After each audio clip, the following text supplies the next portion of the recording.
کہ اس عظیم سلطان سے جب پوچھا گیا کہ آپ مصر شام لبنان کے سلطان ہیں، پر آپ کو کبھی مسکراتے ہوئے نہیں دیکھا، اس کی وجہ کیا ہے؟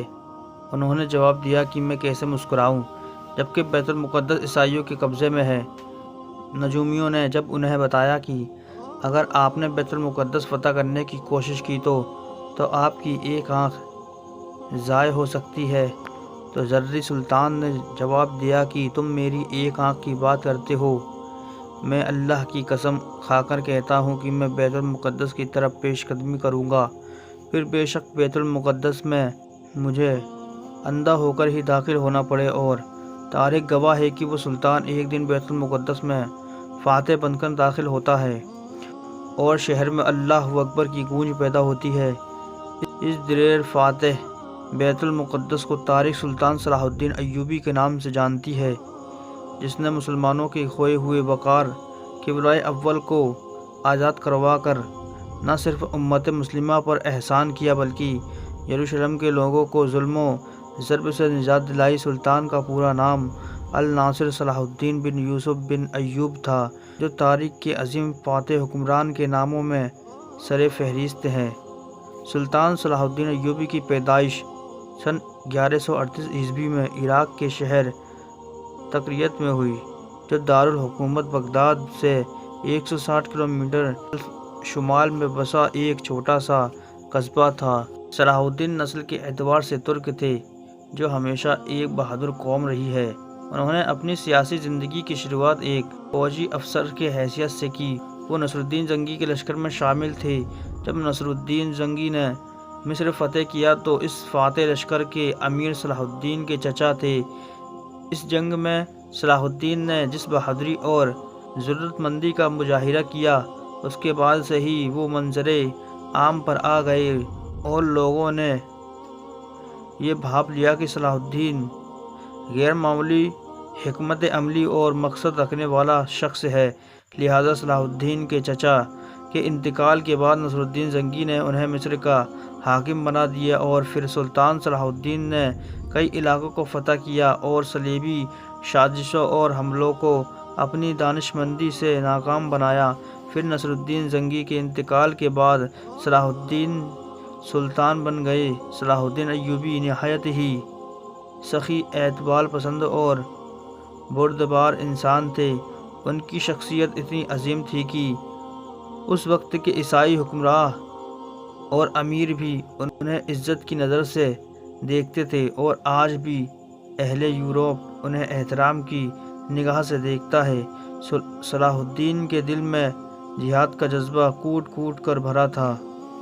دراصل سن 1099 عیسوی میں جب اسلامی حکومت منگولوں کے حملوں اور آپسی اختلافات کی وجہ سے کمزور ہو گئی تھی، اس وقت صلیبیوں نے آپسی گٹھ جوڑ اور حملوں کے ذریعے مسلمانوں سے جنگ لڑی، اور ساری یورپی طاقت لشکر لے کر یروشلم فتح کرنے آ گئی۔ لہٰذا اس جنگ میں صلیبیوں کو فتح حاصل ہوئی اور ان کے جنگجو یروشلم میں داخل ہو گئے۔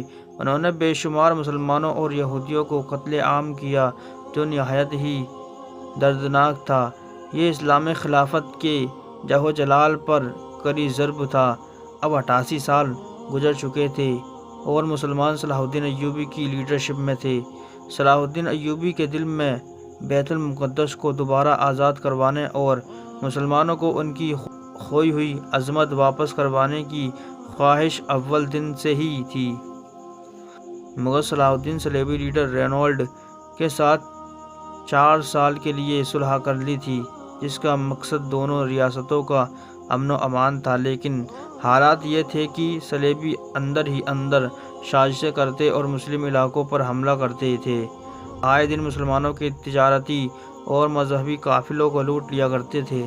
رینالڈ ایک بدبخت شخص تھا جو محمد صلی اللہ علیہ وسلم کی شان میں گستاخی کیا کرتا تھا، لہٰذا سلطان نے اپنے ہاتھوں سے قتل کرنے کی قسم کھائی تھی۔ سن 1186 عیسوی میں جب رینالڈ نے مسیحی سرداروں اور کمانڈروں کے ساتھ مل کر حجاز پر حملہ کر دیا تو یہ بات افشا ہوئی کہ وہ مدینہ منورہ پر بھی حملہ کرنا چاہتا ہے۔ پھر کیا تھا۔ صلاح الدین ایوبی فوراً اپنی فوج سمیت صلیبی لشکر کے تعاقب میں نکل پڑے اور آخرکار حطین کے مقام پر دونوں فوج آمنے سامنے آ گئی۔ یہ تاریخ کی ایک خوفناک ترین جنگ تھی۔ صلاح الدین نے جنگی حربے کے طور پر ایک ایسا مادہ ڈلوایا جو آتش گیر تھی، جس سے آگ بھڑک اٹھی۔ اس جنگ میں 30,000 سے بھی زائد صلیبی اور عیسائی ہلاک ہوئے۔ رینالڈ کو گرفتار کر لیا گیا اور اپنی قسم کے مطابق اس گستاخ کا سر صلاح الدین ایوبی نے خود اپنے ہاتھ سے قلم کیا۔ اس فیصلہ کن جنگ کے بعد مسیحی دنیا میں صلاح الدین کا خوف اور دہشت پھیل گیا۔ اہل یورپ کو یہ اندازہ ہو گیا کہ اب ان کا سامنا ایک عظیم ترین لیڈر سے ہے، جو اپنے مقصد کو پورا کرنے کی خاطر جوش خروش کے ساتھ قابلیت بھی رکھتا ہے۔ حطین کے بعد اب وہ وقت بھی آ گیا تھا کہ جب قبلۂ اول کو آزاد کروایا جائے۔ لہٰذا صلاح الدین نے تمام مسلم ریاستوں کو جہاد کی دعوت دی اور فوجی امداد طلب کی۔ اس وقت اسلامی ریاست میں 3 بڑے خلفاء موجود تھے، لیکن انہوں نے ایوبی فوج کی اس جنگ میں مدد کرنے سے انکار کر دیا۔ مگر بے باک اور شیر دل صلاح الدین تنہا اپنی فوج لے کر یروشلم فتح کرنے نکل پڑے۔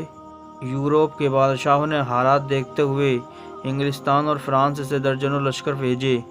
گویا پورا یورپی فوج یروشلم کی طرف بڑھ رہا تھا، لیکن صلاح الدین نے اپنی حکمت عملی اور پوری قوت لگا کر بیت المقدس پر قبضہ کر لیا، اور ایوبی لشکر نے پورے عزم کے ساتھ صلیبیوں سے مقابلہ کیا اور انہیں پسپا کر دیا۔ جس دن بیت المقدس فتح ہوا وہ ہفتے کا دن تھا، لہٰذا صلاح الدین نے اتوار کو چرچ کھلے رکھنے کی ہدایت دی۔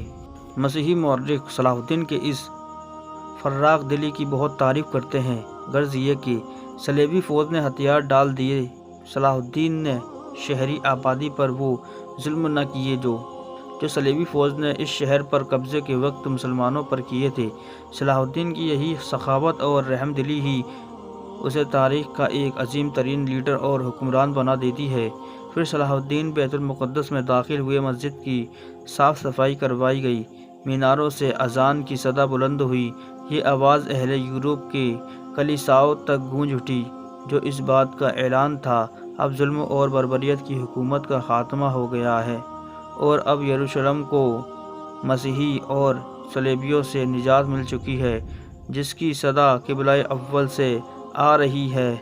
صلاح الدین ایوبی نے اس فتح کے بعد یورپی حکمرانوں کی قوت اور فوجی طاقت کو پارا پارا کر دیا تھا۔ یروشلم میں اتنے صلیبی فوجیوں کو قتل کیا گیا کہ دیکھنے میں یہ معلوم ہوتا تھا کہ پوری صلیبی فوج آج قتل ہو چکی ہے۔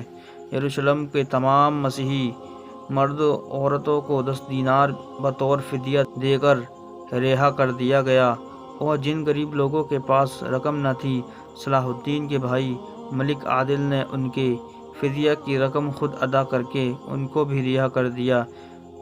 کسی کو نہ غلام بنایا گیا، نہ عام شہریوں کو قتل کیا گیا۔